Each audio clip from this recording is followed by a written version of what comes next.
Welcome back. آغاز میں خبر یہ کہ کراچی کا نیشنل اسٹیڈیم روشنیوں سے جگمگا اٹھا۔ تزئین و آرائش کے بعد اسٹیڈیم میں رنگا رنگ افتتاحی تقریب۔ قومی ٹیم کے ہیروز نے شائقین سے داد وصول کی۔ نیشنل اسٹیڈیم کراچی بابر بابر کے نعروں سے گونج اٹھا۔ اسٹار بیٹر نے کہا امید ہے افتتاحی تقریب کی طرح کراچی والے میچ میں بھی اسٹیڈیم بھریں گے۔ کراچی والوں سے اسٹیڈیم نہ آنے کا گلہ رہتا ہے۔ شاہین آفریدی نے بھی عوام کا شکریہ ادا کیا، کہا اسی سپورٹ اور محبت کی وجہ سے چیمپئنز ٹرافی جیتیں گے۔ فخر زمان بولے کوشش کریں گے بہترین کرکٹ کھیلیں تاکہ ہر میچ میں اسٹیڈیم اسی طرح بھر سکے۔ یقین دلاتا ہوں جتنی محنت آپ نے کی اتنی محنت ہم بھی کریں گے۔ قومی ٹیم کے کپتان محمد رضوان کا مزدوروں سے خطاب، کہا ٹیم سے متعلق کبھی منفی نہ سوچیں، اللہ سے جیسا گمان کیا جاتا ہے ویسا ہی ہوتا ہے، کوشش کریں گے چیمپئنز ٹرافی ہم ہی جیتیں۔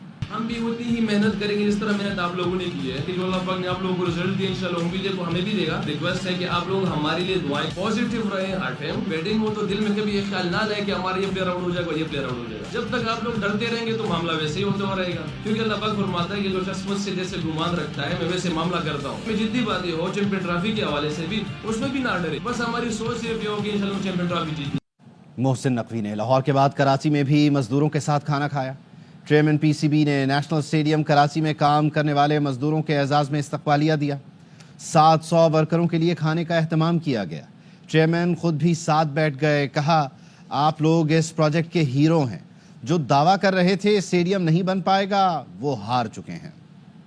وہ لوگ جو سوشل میڈیا پہ بیٹھ کے دعوے کر رہے تھے کہ یہ اسٹیڈیم نہیں بنا پائیں گے، اللہ تعالیٰ کا شکر ہے ہم جیتے اور وہ ہارے۔ اس پروجیکٹ کے ہیروز جو ہیں وہ آپ لوگ ہیں۔ 3 مہینے کوئی ایک چھٹی نہ کر کے 18 گھنٹے یہاں پہ کام کرتے رہے، یہی ڈیڈیکیشن تھی جس سے یہ پروجیکٹ مکمل ہونا تھا۔ آپ نے اپنی ٹکٹ یہاں وقت ہو ایک بریک کا۔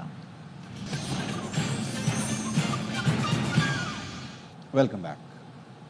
اڑان پاکستان قومی اقتصادی تبدیلی کا منصوبہ ہے، چیلنجز کے باوجود معیشت میں بہتری لانے میں کامیاب ہوئے۔ وزیر اعظم کا دبئی میں ورلڈ گورنمنٹ سمٹ سے خطاب، کہا پاکستان میں مہنگائی 9 سال کی کم ترین سطح پر آ گئی۔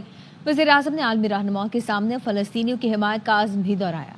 شہباز شریف 2 روزہ دورہ مکمل کر کے پاکستان کے لیے روانہ ہو گئے ہیں۔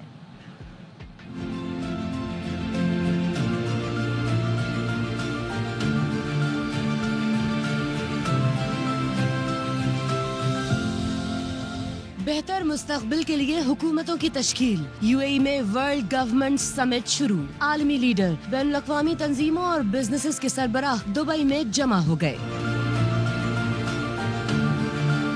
وزیر اعظم کا صدر یو اے ای شیخ محمد نے استقبال کیا۔ ملاقات میں اقتصادی، تجارتی اور ترقی کے لیے اشتراک و تعاون پر گفتگو کی گئی۔ Chief of army staff general Syed Asim Munir بھی ملاقات میں شریک تھے۔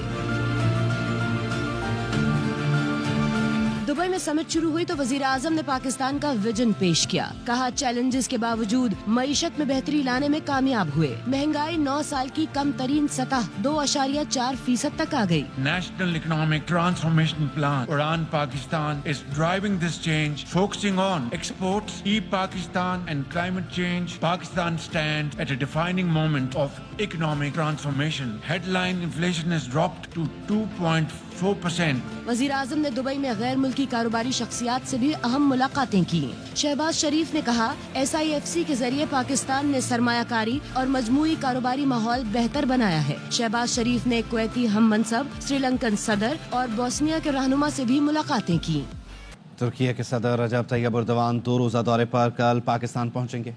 اسلام آباد آمد پر ان کا شاندار استقبال کیا جائے گا۔ پاک فضائیہ کے JF-17 تھنڈر طیارے ملکی فضائی حدود میں ترک صدر کے ہوائی جہاز کے ساتھ پرواز کریں گے۔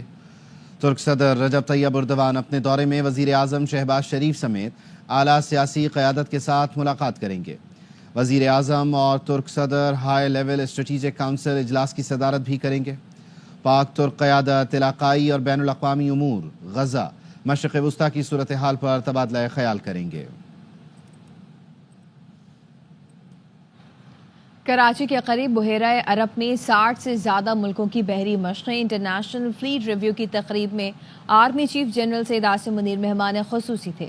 ISPR نے بتایا کہ پاک بحریہ غیر ملکی بحری جنگی جہازوں نے فارمیشن کا مظاہرہ کیا۔ آرمی چیف نے انٹرنیشنل فلیٹ ریویو کے دوران مختلف آپریشنل مشقیں بھی دیکھیں۔ پاکستان نے بھی ایئر فورس اور غیر ملکی طیاروں کا شاندار